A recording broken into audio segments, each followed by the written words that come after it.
IAS శ్రీలక్ష్మిని ఉద్దేశించి మాజీ MLA Bhumana అసలు ఆ స్థాయిలో ఎందుకు మాట్లాడారు?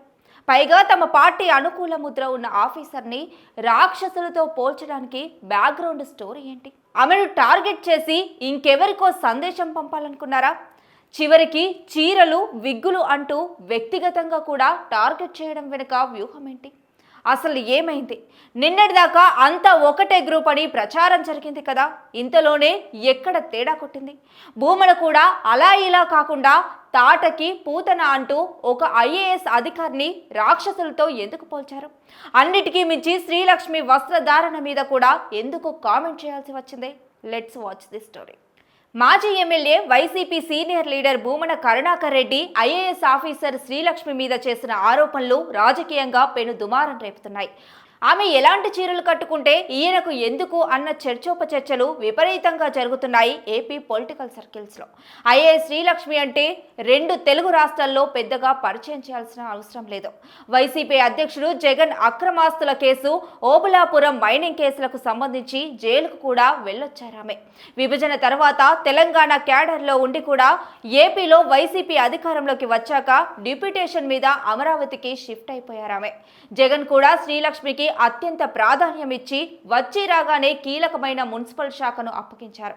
కానీ రాష్ట్రంలో ప్రభుత్వం మారి కూటమి అధికారంలోకి వచ్చాక శ్రీలక్ష్మిని జీఏడీకి బదిలీ చేశారు. అదంతా ఒకెత్తైతే ఎవ్వరూ ఊహించని విధంగా తాజాగా ఈ ఐఏఎస్ మీద తీవ్రంగా రియాక్ట్ అయ్యారు భూమన.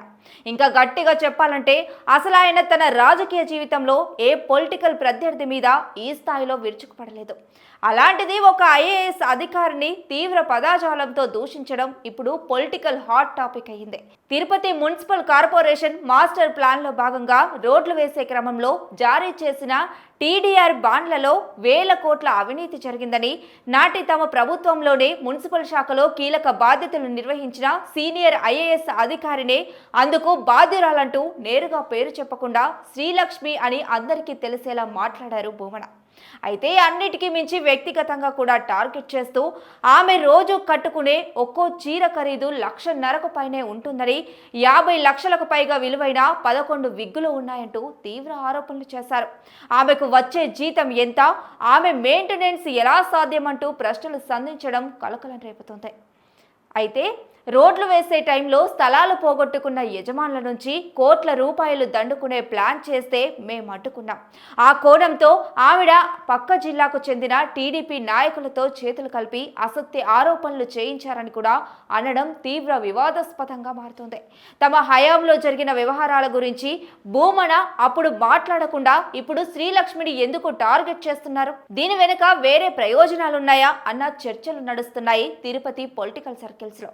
వైసీపీ హయాంలో భూమన ఎమ్మెల్యేగా ఉన్నప్పుడు తిరుపతిలో ఒకేసారి 24 మాస్టర్ ప్లాన్ రోడ్లు, మరో 8 ఫ్రీ లెఫ్ట్ రోడ్లు వేశారు. అక్కడ స్థలాలు కోల్పోయిన వారికి తప్పకుండా టీడీఆర్ బాండ్లు జారీ చేయాల్సి ఉండింది. మార్కెట్ కంటే 4 రేట్ల విలువ పెంచి టీడీఆర్ బాండ్స్ను ఎక్కడైనా జారీ చేస్తుంటారు. అయితే తిరుపతిలో ఎక్కువ భూములు తీసుకున్నందున భారీగా బాండ్స్ జారీ చేయాల్సి రావడం కారణంగా ఆ ప్రభావంతో తణుకు, రాజమండ్రి, గుంటూరు లాంటి చోట్ల విలువ పోయిందట.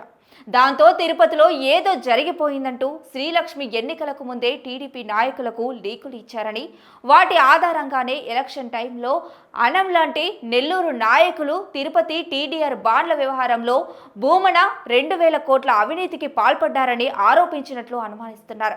ఆ ఆరోపణల తర్వాత తిరుపతిలో టీడీఆర్ బాండ్స్ జారీ నిలిపివేయడం రాజకీయంగా భూమన మీద దెబ్బపడిందట. అయితే ఇక్కడే కొన్ని ప్రాథమిక అనుమానాలున్నాయి.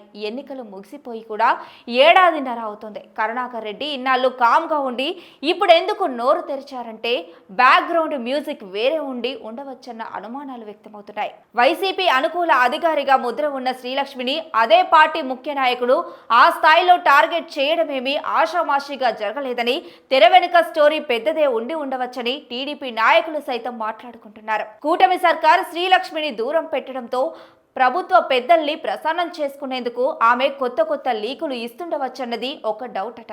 దానికి మించి ఇంకో అనుమానం టీడీపీ నేతలకు వస్తున్నట్లు తెలిసిందే. ఇన్నాళ్ళు ఎలా ఉన్నా ప్రస్తుతం చాలా మంది ఐఏఎస్, ఐపీఎస్లు మెల్లిగా మనసు మార్చుకుంటున్నారని, ప్రస్తుత ప్రభుత్వ పెద్దలకు దగ్గరయ్యే ప్రయత్నంలో ఉన్నారని చెప్పుకుంటున్నారు. వాళ్ళంతా అప్పట్లో జరిగిన వ్యవహారాలకు సంబంధించి ఏదో ఒక ముఖ్యమైన సమాచారంతో ప్రభుత్వ బాసులను కలుస్తున్నారని, ఇది ఇంకా పెరిగిపోతే తమకు ఇబ్బంది అని వైసీపీ పెద్దలు భావిస్తున్నట్లు సమాచారం. అందుకే తమ పార్టీ సానుకూల ముద్ర ఉన్నా సరే శ్రీలక్ష్మిని ఆ స్థాయిలో టార్గెట్ చేస్తే రాజకీయ ఆరోపణలకు వెరిసి మిగతా వాళ్ళంతా సెట్ అవుతారని భావిస్తున్నట్లు తెలుస్తుంది. దానిలో భాగంగానే తొలిగా భూమన ద్వారా శ్రీలక్ష్మిని టార్గెట్ చేయించి ఉండవచ్చన్న చర్చ టీడీపీ వర్గాల్లో నడుస్తుంది.